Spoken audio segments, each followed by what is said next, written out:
Fala, nação rubro-negra. Empate com gosto de derrota para quem está disputando a liderança do campeonato. Agora a diferença agora é para 2 pontos para o Palmeiras e 1 ponto para o Cruzeiro. Créditos oficiais Frá TV. Mais ou menos o que ele fez naquele ponto ali. Você imagina que você consegue antever isso já pensando na próxima partida e para que o Flamengo não caia nos mesmos problemas que esse sistema, essas mudanças que ele impôs, acabou dificultando na última partida. Obrigado. A partir de amanhã começaremos a preparar, estudar e trabalhar o jogo contra o Estudiantes. Claro que tentaremos corrigir todos os aspectos onde eles conseguiram nos machucar um pouco nessa nossa saída de bola, na saída de bola deles, e corrigiremos a partir de amanhã. Hoje ainda é jogo do Vasco. Felipe, boa noite. Rodrigo Cerqueira, Grupo Globo. Você sempre deixa claro em semanas de clássicos que é um jogo que tem ingredientes a mais do que as questões técnicas, táticas. Envolve muito a questão mental. E o Flamengo hoje teve as mudanças, o time conseguiu abrir o placar, depois sofreu um bocado. No segundo tempo chegou a ter oportunidade, mas também o Vasco teve as suas. O que você acha, assim, na sua análise, que foi mais preponderante pro empate hoje? E com isso também pode ser importante para a sequência da temporada, porque o Palmeiras encostou agora também, tem um jogo a menos, enfim. Bom, primeiro que, como você falou, um clássico é um jogo diferente, tem uma atmosfera, um clima dentro do campo diferente. E começamos o jogo muito bem, controlando o jogo, encontrando os espaços, encontrando as soluções e saindo bem da pressão até fazer o gol. Depois de fazer o gol, tivemos aí algumas saídas, conseguimos sair, mas aí realmente o Vasco encaixou praticamente uma marcação individual e não conseguimos ter mais o controle, né? A partir desse momento começamos a acelerar um pouco demais o jogo, perdemos um pouco o controle, e foi o melhor momento talvez do Vasco no jogo, o momento que eles foram superiores depois do nosso gol, mas não criando chances, senão criando muito volume de bola parada, faltas laterais, escanteios, e até empatar o jogo com esse escanteio. Depois voltamos a retomar o controle, tivemos mais posse de bola no campo deles. Eles são um time que se fecham muito, voltam os 10 atrás da linha da bola em bloco baixo, praticamente fechados na área, então não é fácil entrar, e a partir daí eles começaram a jogar simplesmente em transição, em lançamentos longos, e foi isso praticamente o restante do jogo, posse deles na área deles e com muitas ligações diretas, depois com perda da bola tentando contra-atacar. E essa foi a tônica do jogo. Tivemos chances claríssimas para fazer o segundo gol. Eles tiveram, como você falou, algumas chances, nenhuma claríssima. E acabou que é um empate num clássico.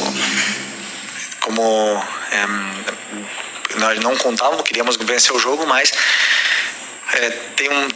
temos que ter calma. Existe um longo caminho pela frente, é um resultado absolutamente que nos deixa triste, mas é um resultado absolutamente normal quando você vem de uma sequência, principalmente menos de 3 dias para recuperar do jogo da quinta-feira, 9h30 da noite. Felipe, boa noite. Mauro Santana, do canal Mauro Santana. Você colocou uma equipe em campo com várias novidades e você acabou de mencionar o desgaste da última partida de quinta-feira pela Libertadores. Eu acredito também com a preocupação, já pensando no jogo de volta na Argentina. Eu queria que você explicasse as suas opções para a montagem da equipe e comentasse também, apesar do empate, tivemos o gol do Carrascal, que afirma mais ainda o colombiano, já havia feito um passe para gol e agora contribui diretamente no gol do empate. Bom, primeiro eu pensei numa equipe para ir a campo fresca, uma equipe que conseguisse pressionar essa saída de bola muito complicada de pressionar, que é a do Diniz, onde eles juntam muitos jogadores atrás da linha da bola, eles usam o goleiro, eles repetem o lado e enchem muitas vezes as laterais do campo, então é complicado. Ele precisava de jogadores com perna fresca para poder jogar. Muitos deles da quinta-feira não se recuperaram, muitos jogadores, para não dizer a maioria, não se recuperaram do último jogo, que foi quinta-feira à noite, 9h30, acabou que chega quase 2 da manhã em casa. e o jogo hoje, 5 da tarde, com o calor, obviamente que não estavam recuperados. Portanto, optamos por colocar esses jogadores, alguns deles no segundo tempo, para tentar melhorar e dar mais força ainda para a equipe com as trocas. E foi assim nesse momento, tivemos nosso momento aí de pressão máxima em cima da defesa do Vasco, mas infelizmente não conseguimos fazer o gol. Sobre o Carrascal, um jogador que, como eu falei para vocês, tem muita qualidade e hoje fez um grande jogo, entendeu bem os espaços, entendeu bem a importância e a determinante que tem que ser o jogador que joga nessa posição. Fez o gol, mas não só isso, senão que ele deu sequência nas jogadas, criou perigo, teve mais chances e pouco a pouco ele vai se adaptando e se sentindo cada vez melhor, e uma opção importantíssima pra gente. Boa noite, Felipe. Léo José do Coluna do Fla. Hoje tinha-se uma expectativa sobre a presença do Jorginho. Ele acabou ficando de fora e o clube trabalha para que ele tente estar na Argentina, né? E aí eu queria entender como que é a percepção de você, a sua percepção, a percepção da comissão técnica em cima dessa recuperação do Jorginho, dessa evolução do Jorginho. Existe, de fato, uma expectativa para que ele jogue na Argentina contra o Estudiantes? A ausência dele faria muita falta? Bom, estamos trabalhando, o nosso departamento médico está trabalhando para recuperá-lo para essa quinta-feira, né? Vamos ver se conseguimos ter a volta dele, porque é um jogador que vocês sabem bem, é muito importante pra gente. Um líder fora e dentro do campo, e com certeza, se consegue se recuperar, vai ajudar muito. Boa noite, Felipe. Pedro Ramos, da Sintonia Esportiva. Meu colega comentou do Jorginho, e eu queria comentar sobre dois jogadores, na verdade, perguntar sobre o De La Cruz e o Léo Pereira, que hoje não entraram em campo, foram substituídos, foram escolhidos por Danilo, inclusive e o Alan. Para o jogo da Argentina, eles voltam ou hoje foi realmente uma adaptação para ver se o Danilo pode voltar como titular para também o jogo da Argentina? Obrigado. Para isso, vamos ter que esperar a quinta-feira para a hora que sair a escalação, né? Mas, como eu falei para vocês, alguns jogadores não se recuperaram. E o Nico era um deles. Depois de 90 minutos, depois de muito tempo, não estava recuperado para poder performar da mesma forma que foi o último jogo. Boa noite, Felipe Luiz de Migo, canal Futepapo. A gente vê o Flamengo criando muito, tentando o tempo todo, às vezes falta um pouquinho, às vezes um pouco de sorte, mas também essa sequência agora pro final do ano é só pedreira, é só jogo importante, é só jogo decisivo.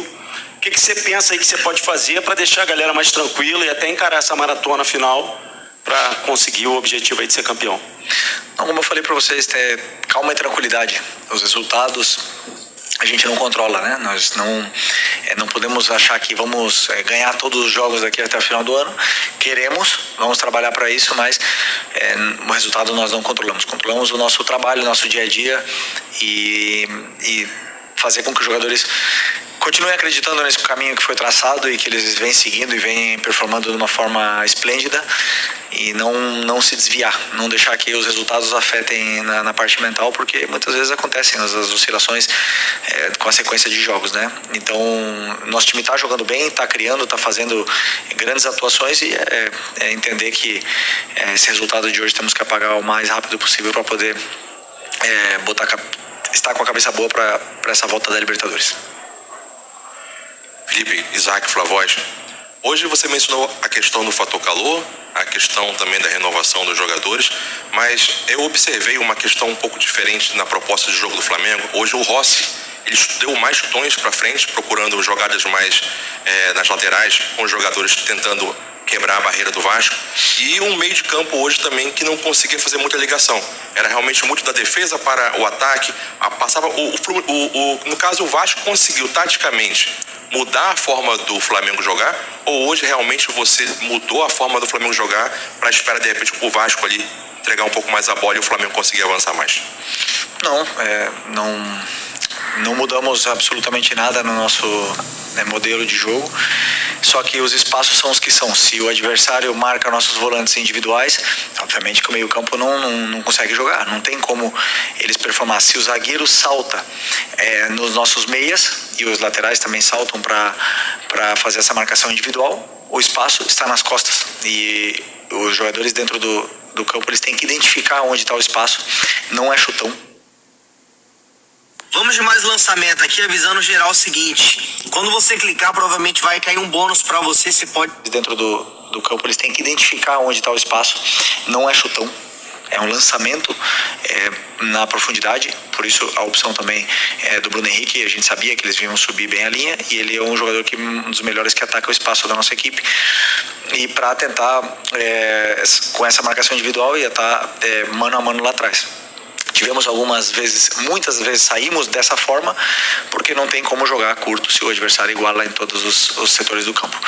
Mas o que eu falei, de uma vez chegando no terço final do campo, aí para mim talvez faltou um pouco mais de controle, aceleramos demais as jogadas, nos precipitamos, não estávamos no nosso melhor dia de escolhas, né, nas tomadas de decisões ali, aceleramos um pouco mais e, claro, não é fácil roubar a bola do time do Vasco. Então, é praticamente isso, mas a nossa forma de jogar não mudou. Os jogadores que identificam o espaço onde o adversário deixa. Aqui é Felipe, boa noite. Marcos Martins do canal da QSRN. É inegável, Felipe, a contribuição e a importância do Rossi, né, pro time do Flamengo. Inclusive, poucos minutos antes do gol do Vasco, ele fez uma excelente defesa.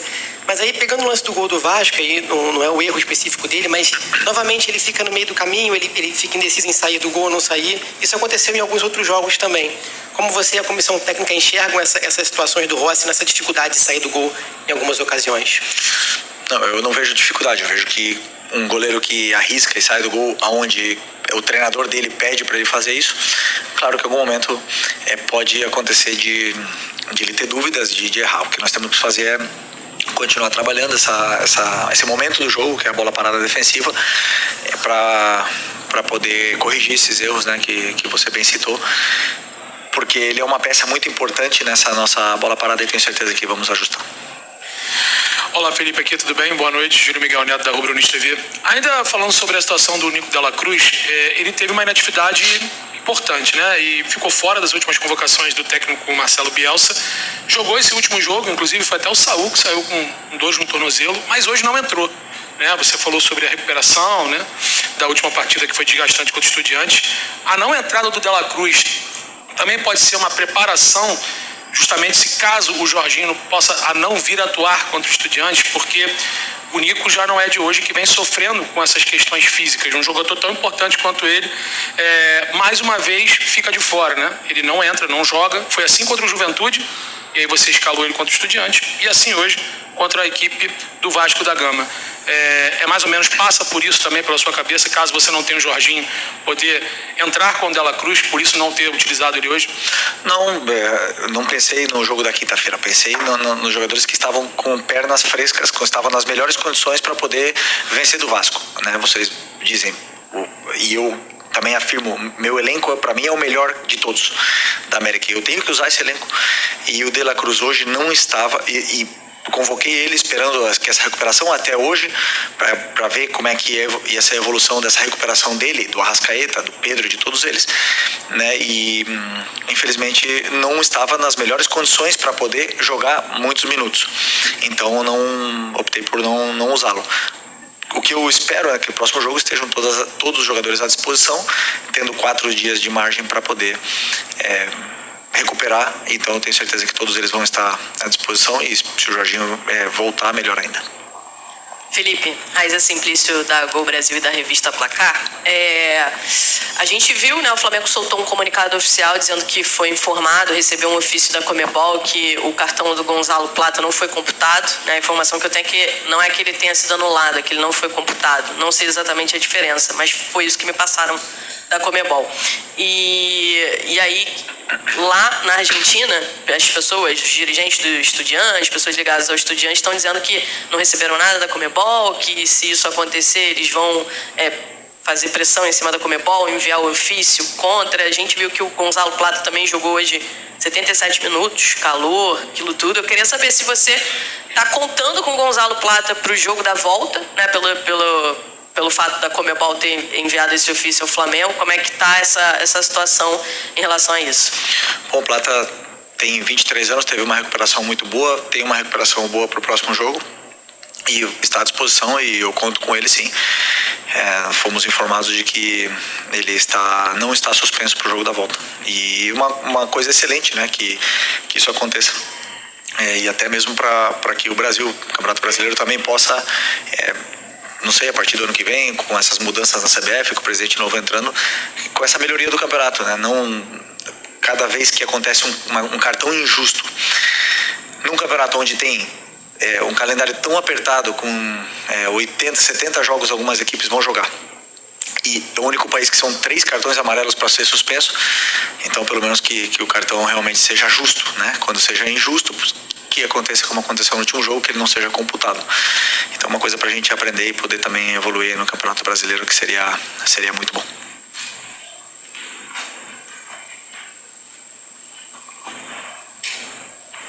Eu? Vai lá. Thiago? Sou eu. Felipe, tudo bem? Boa tarde. Gabriel Orfa, o canal Paparazzo Rubro Negro e Revista Placar. Felipe, o Flamengo tem 2 jogos importantes agora na sequência, contra o Estudiantes quinta e domingo contra o Corinthians, e o Flamengo dessa vez vem com uma logística diferente do habitual, né? O Flamengo na véspera do jogo costuma treinar de manhã no Ninho e viajar à tarde.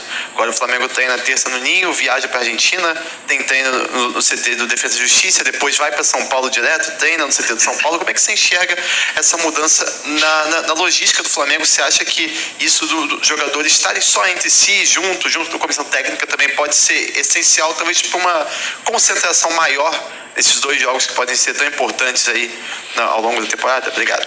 Não, acredito que a parte da logística foi muito bem estudada e muito bem feita, está sendo muito boa em todo esse campeonato, onde temos que agradecer muito, porque o que nós esperamos é que os jogadores, com as viagens e com a sequência de jogos, eles cheguem e entrem no campo